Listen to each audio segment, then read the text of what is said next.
Okay, how's everybody doing? So now it's time to pour a little bit of this acrylic high gloss resin, but I just want to point out one quick thing to those of you that maybe aren't aware. So if you go to Normandy, Juno Beach, and you go to this exact location, the sand, like this is in 1944, so the sand is right up to here. It's 1 foot like the beach sand. It's filled in all this area. Okay, there's only a foot rise here. So you got 1, 2, 3, 4, 5, 6, 7, 8. So there's 8 feet of sand over the years since the Second World War has filled all this in. Like that's how high it's gotten. Anyway, things change, right? Over 60, 70 years. Okay, so we're going to make a change here, aren't we? We're going to put this resin in here. Okay, and I'll show you how I'm going to do this. So the idea here is to be patient with this stuff and don't pour it too thick. So that's a pretty good amount right there. And I'm just going to let that pool out a bit. It self-levels really well, but you can coax it along with a brush, I find. So this is about a 1/16 of an inch deep. And what I'm going to do is I'm just going to gently, this is the nice thing about this acrylic resin is you can manipulate it with a brush. And then when you're done, you just throw it into a jar of water to clean. And then soap and water later if you'd like.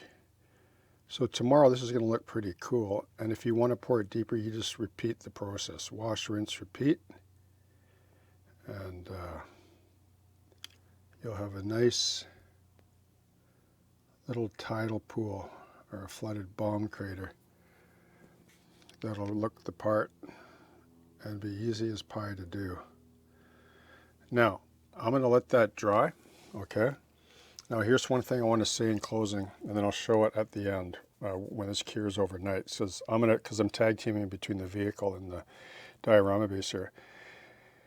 I'll probably do maybe 3 pours like that until I get it right, okay? Because you can see it's wicking into that cavity a little bit, so I'll be able to pour. So now it's created a bit of a bathtub effect, which is perfect, because when I pour a couple more layers, it'll level out nice. Now here's one other thing I want to mention. So if you ever want to pinch and stab grass, like if you're doing like a different subject matter altogether, and you want to put in grass, pinch and stab static grass, you can do that as well. Lay in a layer like this, let it cure, then pour in another layer, and then be careful, use a bit of practice, dexterity, and then line the edge with a little bit of static grass and bush, let it dry, come back, add a little bit more and just shore it up. Like you can really do a lot with this particular product when you're really into modeling, a sort of more higher fidelity sort of vignetted scene like this, okay?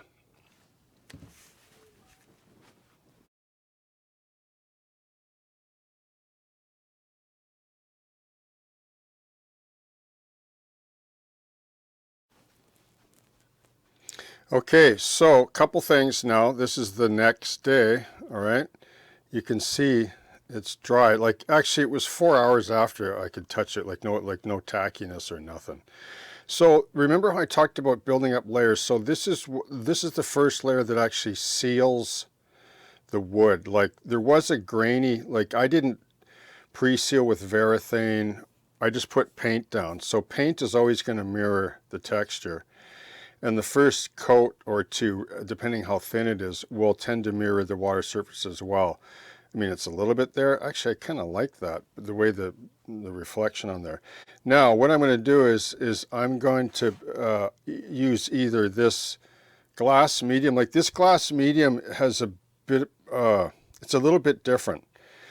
Now, I know some people might scratch their head at all this, but that's the nature of Liquitex. They have these for a reason. And the more you get, like they're very intuitive, like when you start to get experience with them, like what you can achieve, okay? I've never experienced tackiness. In fact, they even say on some of these, like this one here, the glass medium, which is very similar, creates a smooth, high gloss finish when mixed with acrylic paint.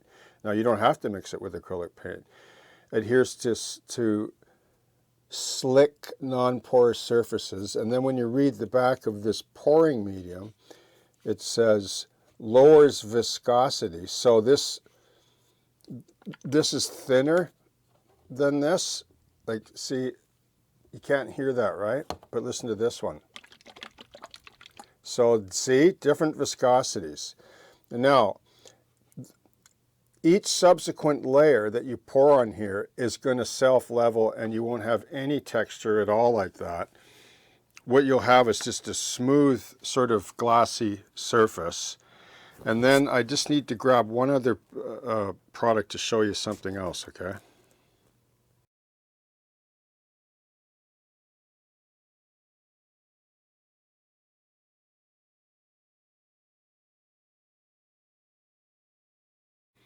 Okay, the one thing I like about this particular diorama is I'm able to revisit water effects, because I know that I've done it in the past with great success on River Road above, on my model railroad. And I'm so glad that I use this product, because I've explained earlier that you can just keep, like if you don't like this, you can keep changing it layer after layer. And I'm going to show you some of the other things you can add on top of this, okay?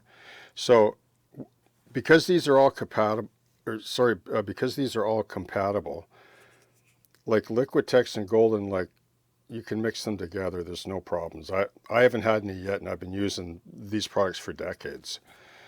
Okay. And then there's this as well, Golden Regular Gel Gloss. Now this here, let me just show you this. See that? It almost looks like face cream, you know, right? You know what I mean? So this will dry crystal clear, but it'll leave all, like, whatever tool marks that you stipple. Like if you take some of this and just stipple a layer on with a brush, and it's up to you, right? You just got to try different brushes and different effects. I like a deer foot personally myself, but you could use like a brush like this that's frayed on the end, and when you lay it on, you just go up and down, you just stipple it around, and those tool marks will stay, and it'll become even more reflective with this when you add more surface, because as soon as you add like a wave from a flat surface, you've created, like in theory, you've created more surface, okay? So the light refracts off it. So that's what I love about these acrylics, okay? So just one more time, Golden GAC 500, Golden Regular Gloss. This is, and these Liquitex, like if you have these and then acrylic paints, you can do any kind of water surface that you want. So that's what I'm going to do there. I think I'm just going to lay another thin layer. I'm going to be patient with this, because in closing here, I just want to say that the tracks like are going to be knocked off obviously on this side. So I want one of the part of the track going into the water. So I'm going to have to shape the link, but I don't want to put the track in and then pour the resin, because I don't want it to creep up. Like you will get some creep, but you notice there's a tiny bit here, but not much, because remember how I built with the acrylic medium, like there's a bit of a trough underneath there, like see the nice shadow, there's no creep there, okay? So I'm going to pour another thin layer, and then I'm going to lay in the track link, and just take a brush, like a really fine brush, and then just use this just like paint, like heavy paint, and I'm just going to come in here like this, and I'm going to work around the track link, and then just feather it out like that. Like you don't have to keep re-pouring the whole surface. You can just add a little bit to this. Now, having said this, I want to show you one more product again, because this is the only way that I can see that I can conceivably teach these products that will make your models even better than what you would expect, okay, in terms of water effects.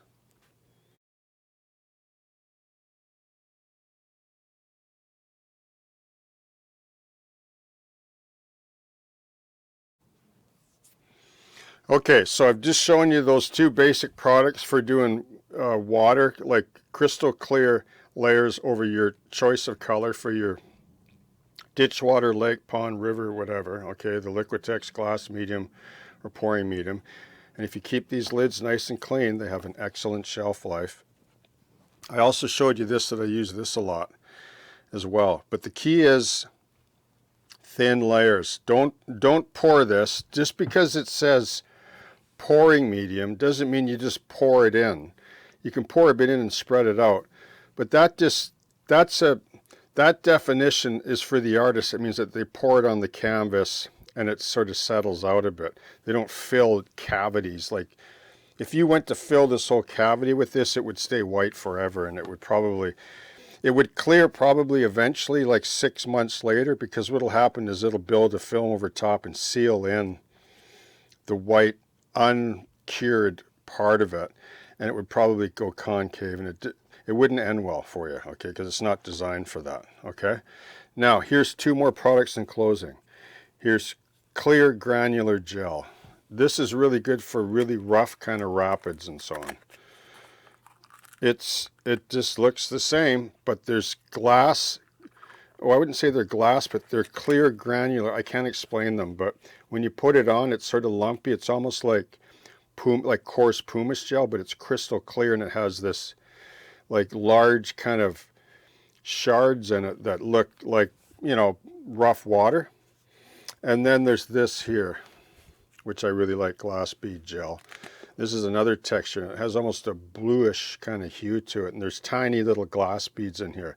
So when you put this on, a lot of the gel shrinks back, and it leaves these brilliant bubbles. Like, oh, it just looks so great. If you get creative with all these and you sculpt them with a brush, and you can build up 100 layers, okay, and take your time, just like you would with paint and terrain, etc. That's what this is, but it's all clear, okay? So there you go. The water-filled bomb crater. Cheers, happy modeling, and I hope you have a great day.